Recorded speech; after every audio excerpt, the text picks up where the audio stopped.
What's up, everybody? How's it going? How's it going? Happy Tuesday, everybody. Going live for 30 minutes or so to answer any questions you guys have about selling on Amazon. I'm live this time every Tuesday and Thursday, and then I'm live at 5 p.m. every Monday with the Money Monday crew as well. So if you want to kind of pop in and be on the streams a lot, you can subscribe, hit the little bell on YouTube, whatever you're watching on. And yeah, good to see you guys today. Make sure things looking good here. Awesome. Yeah. So let me know what questions you guys have as you're popping in here about selling on Amazon. If you watch play and you want to just kind of learn all the basics in one place, I made a 5-hour long free course at the beginning of the year. Just look up Fields of Profit free course on YouTube, and you'll kind of see the whole breakdown, everything kind of explained for you. Obviously, hard to kind of pull it all together in one place, and more specifically, for those of you guys that are maybe struggling to figure out like what you can sell as a new seller, like getting ungated, all that kind of stuff, I would go check out the Boxum YouTube channel because we did an awesome auto ungated sourcing workshop live with a bunch of you guys, and then we posted the recording there. By far the most popular video on the Boxum channel, because we basically broke down the smartest ways to use auto ungated sourcing in 2026, and kind of I from everything that I've seen, it has never been this easy for someone to like log on to Amazon and make their first sale than that specific sourcing method that we're breaking down on the Boxum channel. So lots of fun stuff to kind of get after these days. And yeah, let me know what questions you guys have. Appreciate a lot of them already starting to roll in. Sweet. Let's see. Davey said, "What's the recommended capital to start up?" Like $1,000. Yeah, like $1,000 or so. I had like 1,500 I made as a high school student and kind of started from there. Yeah. What's up, Leon? How's it going? What's up, Lucy? What's up, Sadat? Oh, you're here like 3 hours early. Like, I like it. I like it. Let's see. Do you use Keepo when you're doing reach arbitrage? Not, I mean, no, because like you'll just look at the chart on SellerAmp. I mean, it's gonna show you the same information, and then you don't have to like switch apps or anything.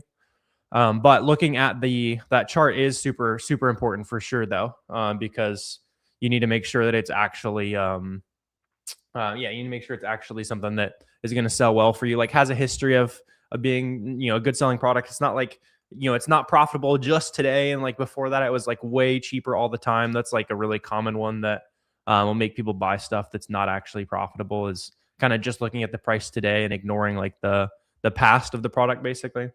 Let's see, how are you implementing AI into sourcing? Yeah, so we were breaking down a little bit of AI sourcing on that Boxum YouTube video I was mentioning. AI is not quite there in terms of like, find me stuff to sell on Amazon. It's been useful for like niche suggestions, like what types of things should I look for, that kind of thing. There's specific tools like the Boxum AI that can be pretty helpful as well. That can like help you figure out maybe how to create more discount on certain suppliers and stuff.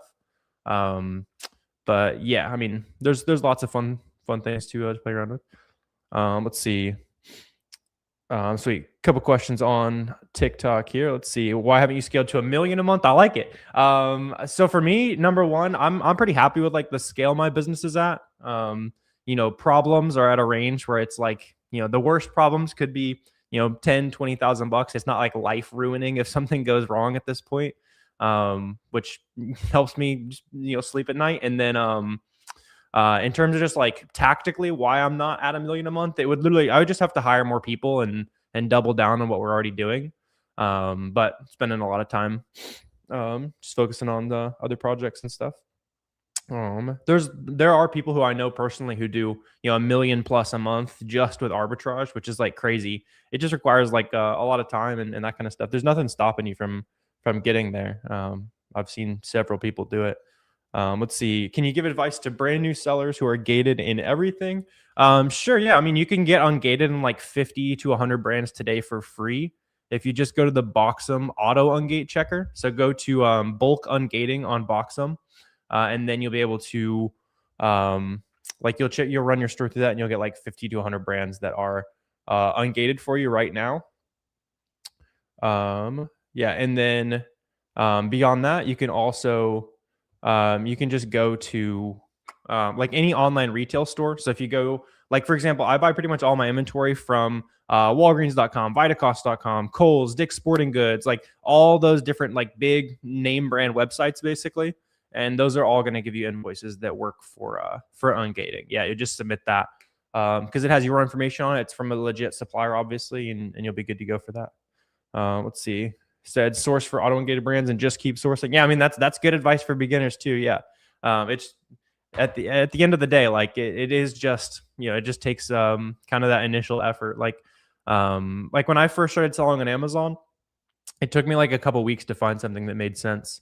It wasn't too much like information out there, like showing me how to do things and all that, obviously, but just kind of had to like learn the process. So if it takes you a while to like get it, that's totally normal. It's like it's a new life skill, it's a new business skill. It's not gonna click instantly.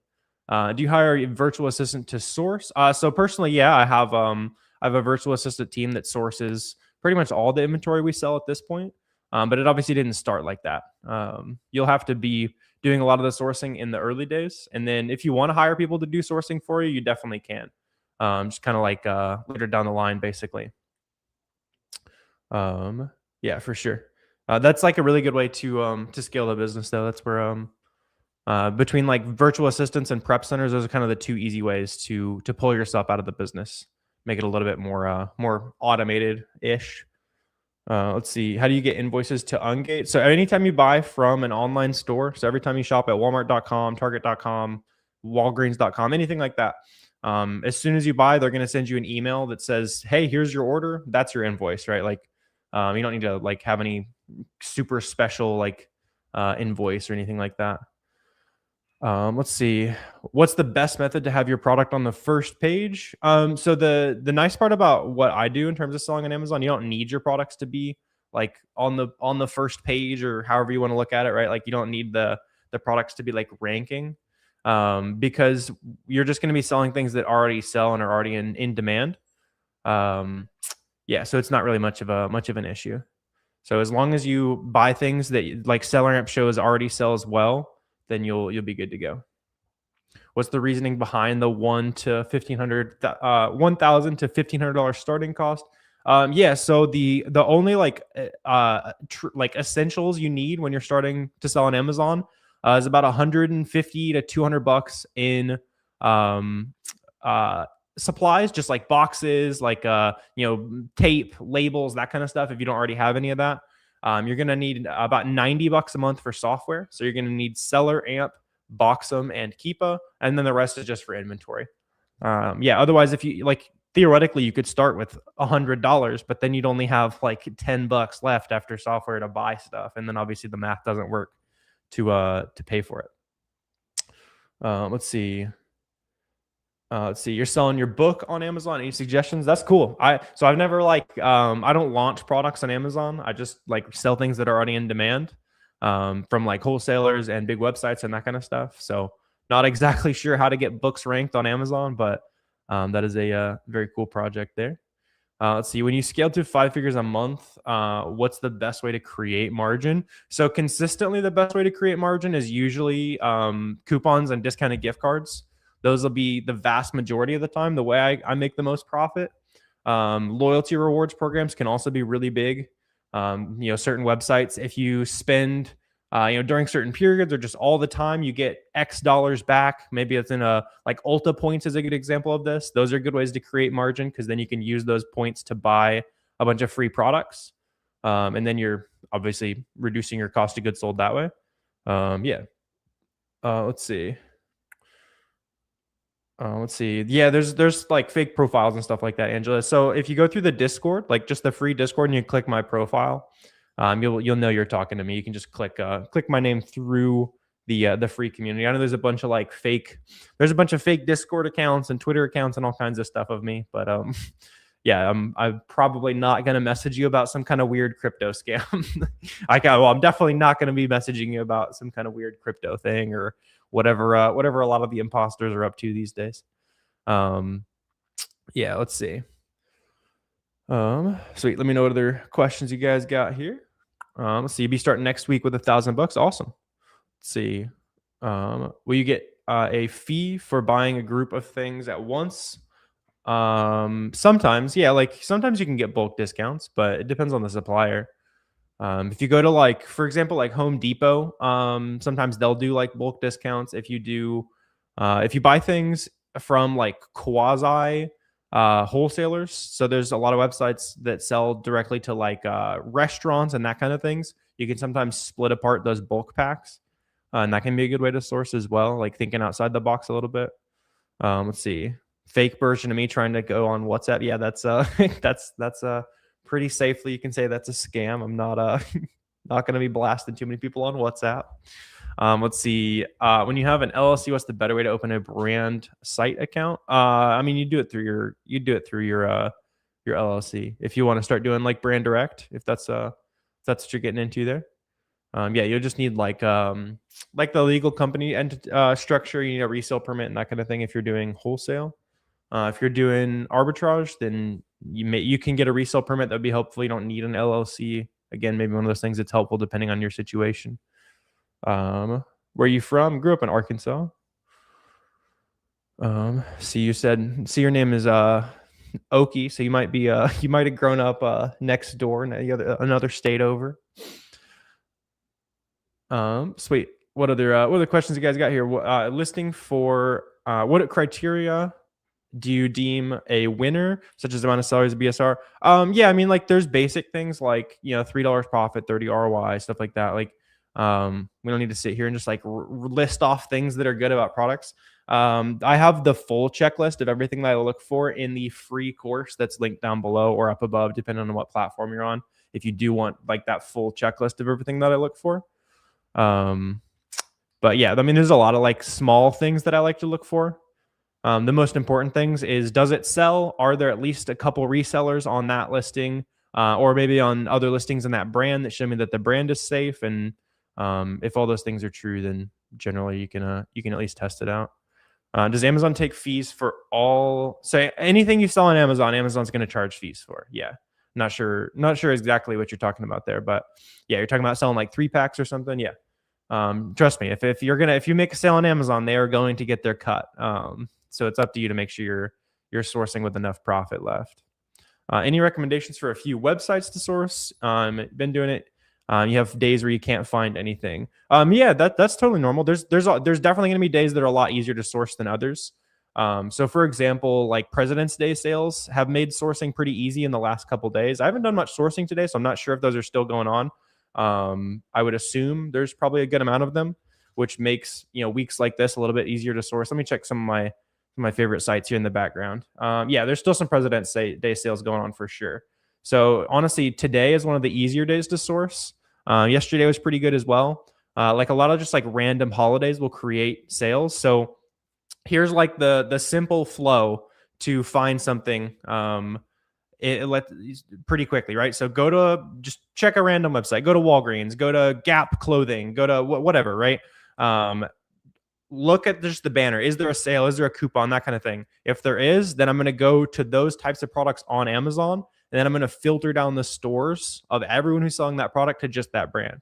So now I have a list on SellerAmp of everyone who's selling, let's just say like Gap Clothing. And I know right now today there's a sale on Gap Clothing, which I actually think there is. So it's a good example actually. And then I'm just comparing back and forth, right? If you don't know like what brands to start with or just like what to even look up in the first place, then your very true step one is to go into Boxem, click bulk ungating. You'll get a list of like 50 to 100 brands that will auto ungate on your behalf. You can just test your account and see what you can sell, and then start figuring out, okay, of this list of 70 brands, how many of them am I ungated to sell, and which of those brands are on sale? When that overlaps is when opportunity is created. Yeah, that is totally normal for there to be days where you go out and you look and you're just not finding a ton. And it's usually just because there maybe aren't like a ton of like super great sales, or just there isn't great sales on the types of products you've looked at before. Yeah. Let's see. You met at Miami Sellers. Yeah, I sold right around $2 million last year, 2.5 the year before that. I've done 7 million sales lifetime. So yeah, definitely still selling on Amazon. For sure. Let's see. What products do you need to focus on if you're starting right now? Like auto ungates, like I was just talking about, would be a really good place to start. Just run your store through the Boxem bulk ungate, get that list of everything you're approved to sell, and start there. Obviously, you can source things that are gated, but it just makes that 2-week process of submitting that application a few times non-existent. So if you do that, you could like buy something today. while you're getting ungated in like a bigger brand, maybe. Let's see. Is there a general conference for Amazon resellers to go to? Yeah, so I'll actually be at Miami Sellers Conference. Somebody on TikTok just mentioned this as well. I'll be at Miami Sellers Conference in May. I've been there every year for the last few years. It's super good conference, just fun. Good to meet some other resellers and stuff. Yeah, if you guys do end up going, you can save money. I think if you use Roadmap as your coupon for Miami Sellers Conference, you save 50 or $100 depending on like the ticket you get. But yeah, that's always a good one. That's my favorite conference for those of you guys that like want to meet other Amazon sellers, which is a super valuable thing to do because pretty much as soon as I started like meeting other Amazon sellers, like getting out there, just like making content like this is how I started. I was able to share what was working for me, and then other people start sharing what's working for them. And it's kind of one of those things where you meet another $20,000 a month Amazon seller. Together, you can share enough ideas and products, and both of you can get to 100K a month. That's literally exactly what happened with me. It was just kind of meeting a couple people, sharing ideas and going from there. So you sell on Walmart. Do you recommend Amazon to you too? I mean, Walmart's like harder to sell on these days. So if you're doing well on Walmart, then you might have an even easier time on Amazon. Let's see. Not sure what you mean, Doge. Type of sale works when there's 20 people. So there's in terms of products that are right now on Amazon, products that sell 30 times a month or more, have 3 sellers or more. So they're not private label products, kind of products that are available to us. Products that are also not sold by Amazon. There are 720,000 products just like that on Amazon right now. Right. So that's kind of the market for resellers, not to mention there's, hundreds of thousands more that are reseller friendly, but only have 1, 0, 2 sellers on it.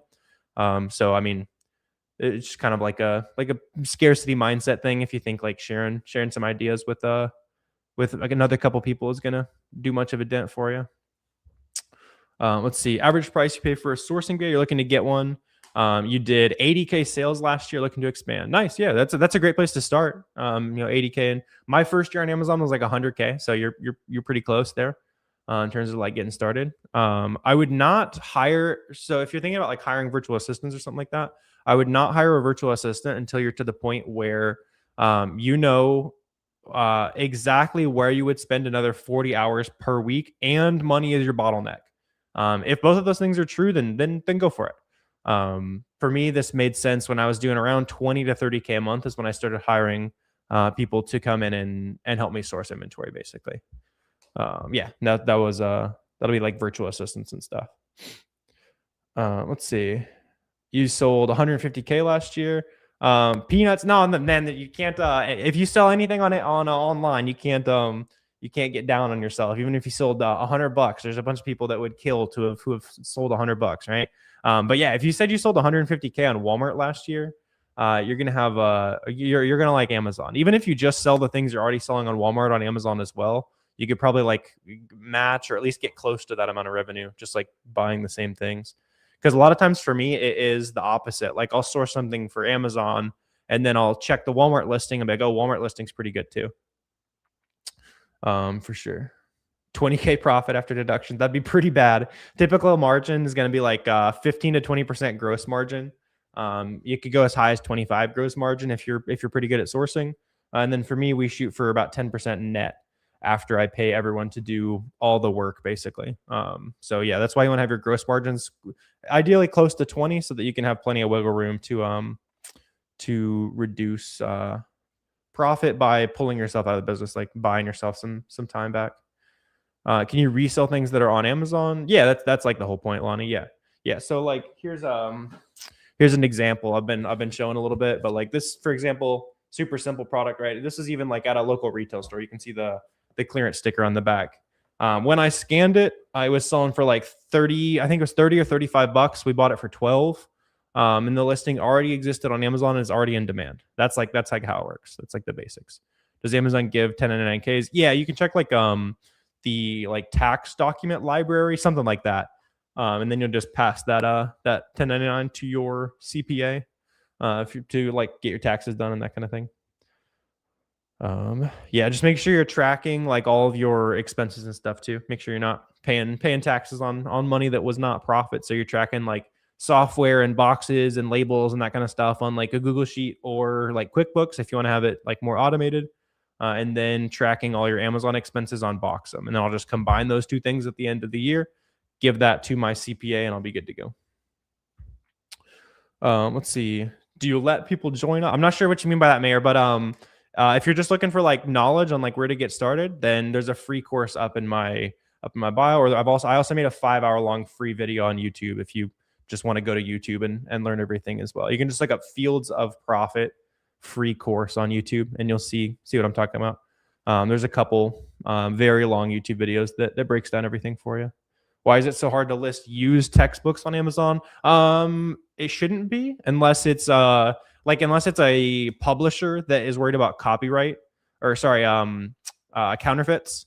Sometimes those publishers might restrict the ability to list those books.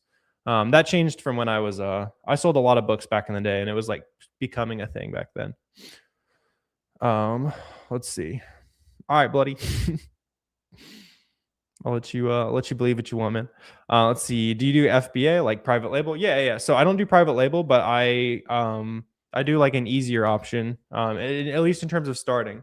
The downside to not doing private label is that it's harder to sell the company. The upside to doing what I do, you just buy stuff like this that already exists, obviously like Halo. I obviously didn't create Halo, but you can just buy things in bulk from like websites or wholesalers or wherever you can get your hands on it, and sell it on listings that already sell on Amazon.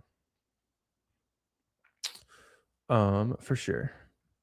Nah, not exactly, Mayor. The people that keep me going are the ones who have good vibes. You just gotta. The people who do not have good vibes are not worth concerning yourself with. Let's see. Yeah, exactly. Like no one who gets online and spams hate is having a good time in their personal life. You just got to remember that. You're winning more than those people. Sweet. You just have actual questions? Yeah, Mayor, you said you had more questions. Let me know anything like that you're running into. Sweet. Let's see. What number is a good sales per month to choose a product? I always want to make 30 sales per month on a product, or at least like the listing itself needs to be selling 30 times, 30 times a month or more. I don't know why that was difficult to say, but yeah. And then that's also going to change. Like I probably wouldn't buy something that only sells 30 times a month if it's like $2 profit each, right? A good way of looking at it is more so like if I'm going to buy an item, I want to make a certain minimum amount of total profit on that product. Right. So for me to buy a product, maybe it's not, I want it to sell X amount of times a month. It's, I need to make at least $100 on this product if I'm going to buy it. Right. So you're not buying stuff that is going to make you $20 to manage something. Let's see. Finally got the mindset. Yeah, I like it, Mayor. Good vibes, man. Good vibes. Glad you're getting out of that. See, how many products would you start with first? I mean, as many as you want to. Obviously, at least one. Otherwise, you're not really testing many products. Yeah, I remember like my first like month of doing online arbitrage, I bought like a handful of products just to like see how it goes. I don't really remember exactly how many it was. Just maybe like 5 or 10 products that I ended up testing. My first month after kind of like figuring it out after a little bit. Actually, the first time I tried online arbitrage, I gave up. Came back a few months later, and it clicked then. So I'm glad I came back again later at least. Let's see. Is the 1099 only for people with professional subscription? So Amazon will only send you a 1099 if you sold more than $20,000 last year. If you sold less than 20,000, you're not going to get a 1099, but you do still need to like put it on your taxes legally at least. That's it's however you want to treat it from there. But yeah. Let's see. What number is a? Sorry, I already answered that one there. You have no idea what Boxum is. Can you elaborate? Yeah. So Boxum is the tool that you'll use. So like from the jump, it's most useful to like get yourself a list of brands that you can just auto ungate for free. Like if you're a brand new seller, and then you'll also use Boxum to list all your products. You'll use it to ship all your products to Amazon. You'll use it to track all your profit. You'll use it to get more feedback in your store. And there's also an AI assistant that you can just like ask questions. Where do I source this product? Where should I change this setting on Seller Essentials? Stuff like that. It can help you source products and just like manage the business a little bit easier. So it's basically like the back end management tool for for your business. You can try it for free for 2 weeks as well. Um, Sweet. Yeah, and over here on TikTok, let me know if you guys have any questions or anything. See if your sales doesn't satisfy the threshold. Then yeah, exactly. How do you know what sales tax details, etc. Amazon collected for each sale? Yeah, so that you can just check like the transaction report, or you can just look at your Boxum dashboard, and that'll show you as well. Yeah, or you can download like the Excel sheet from Amazon and compile it together yourself. Let's see. Sweet. Yeah, let me know what are the questions you got here. You need a experienced seller for your product. I'm probably not your guy, man. I'm just buy and sell stuff that already sells. If you're looking for like a brand manager or something, that would be somebody else. Let's see. What are the categories of products you sell? Like hair care, snacks. I've sold. I don't know if I've sold something in both of those categories today. It's pretty likely. But I'll sell anything that's profitable is like the short answer. There's no reason for me to like stick to one particular thing.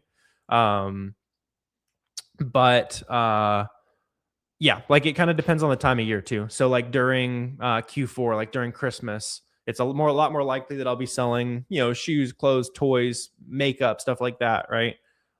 During New Year, it's maybe more groceries, supplements, and really just like I sell things that sell year round, but I might just stock deeper on things when they become like more seasonally popular, if that makes sense, right? So like backpacks, obviously you're going to stock up deeper in August and September and stuff like that. If you're looking for a place to start sourcing inventory today, just go spend like 5 or 10 minutes, check Walgreens, check Target, check just like big retail websites, figure out what specific brands are on sale, like what specific categories are on sale. And then you'll be able to look at who's already successfully selling those things on Amazon and like reverse engineer those products basically. There's like obviously some nuance that goes into it. So if you want to see me like actually source products, I do a ton of that on YouTube. Just look up Fields of Profit on YouTube. See, Prep Center, useful software. So it's not a prep center. Boxum's not a prep center, but like a prep center will use it for you to like log everything. Yeah, basically, like I was saying, is the whole like back-end management software. Starts at $40 a month, and you can go try it for free. Let's see. Do you really need an LLC to sell on Amazon? So you don't need an LLC, but it depends on your personal scenario. I was a broke college kid, so I didn't care enough to lose the $0 that I had to my name if something crazy happened. But if you got like a family, a house, that kind of thing, it's probably pretty smart. It limits your liability. It's in the name, right? So if you have something that you want to limit the liability, or if some crazy happened and somebody sued you or something crazy, you want to keep the house or something, right? That didn't matter for me. You go direct to distributors or arbitrage. Yeah, so I do like 95 to 99% on an arbitrage, for sure. What up? Still favorite course on the sim? I like playing Pebble's always fun. I've been playing one in like Abu Dhabi on the sim recently that I play pretty well. What about you, man? You got a sim at home? Let's see. Do you recommend FBM only as a beginner? Can you stay with the Amazon Seller app? So you should do FBM and FBA at the start. FBM to test, and then FBA to stock in deeper and just like make it a little bit easier to increase volume. In terms of like scanning products, if you use the Amazon Seller app, you're only getting a screen of a snapshot of what's happening today. And if you scan a product, it could say it's $50, but then you look, and if you saw like the whole picture of the data, you might see that, the average price is $30, and it's actually only been $50 for 5 minutes. And then you buy it thinking it's profitable, and then it's not actually profitable, right? So that's where you'll need to check like SellerAmp or something that shows you what the whole history of that product actually looks like. Let's see. Made it to a range earlier. Very nice. Very nice. Yeah, maybe have to throw together a round of golf or something with one of these Amazon events one day. So I'm not sure if I've met you in real life still wins. Let's see. Can you do both, or can you do both FBA and FBM at the same time? Yeah.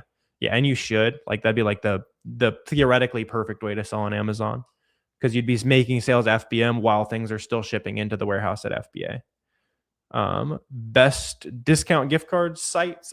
Just go to Cardbear. It'll aggregate all of them for you. Yeah, cardbear.com. And then you can see all of the different like trustworthy sites you can buy from. Stick to the best one. I'm not sure the one. I'm sure there's There's all kinds of successful sellers out there. You could go on like Discord or Twitter or something like that. I'm sure you could find people like you that you want to network with. See, can you clarify on doing both FBA and FBM as a beginner? Yeah, I mean it's pretty straightforward. Yeah, I mean you just make the listings for FBM and FBA. I mean it's kind of just double the work, but you'll be like listed twice. Yeah. How do you fix Amazon return badge? There's no fixing that. If that is on a listing, then it just means people return that product a lot. So to me, it makes me want to. So for me, I will probably just not source that product because it means I'm very likely to not make very much money. Let's see. Not exactly sure what that is still. Let me know if I'm sleeping on something. What's your strategy when dealing with returns deemed unsellable by Amazon? A lot of times they're not actually unsellable. In fact, the numbers for me last year were right around 45% of those products that they sent back to us, we sent right back into Amazon. And then even more of those, we were able to just like clean up a little bit and send more of those back into Amazon. Let's see, cardbear.com for gift cards. Yeah. What's good about being listed twice? So if you're in stock FBM and FBA, you're making FBM sales while an item's shipping into Amazon FBA, right? Or let's say half your FBA stock is shuffling around at the warehouse, but it's a very in-demand product. Guess what? You can still be making sales via FBM because it's sitting in your bedroom and it's ready to ship out to the customer that day. Sweet. Probably a good spot to end stream here. Appreciate all you guys popping on in here for SellerAmp Seller Hour. For like extra resource and stuff, there's a free course down below or up above, depending on what platform you're watching on. Let us know if you have any questions. I'm live this time every Tuesday for Q&A as well. And we'll see you guys again next time.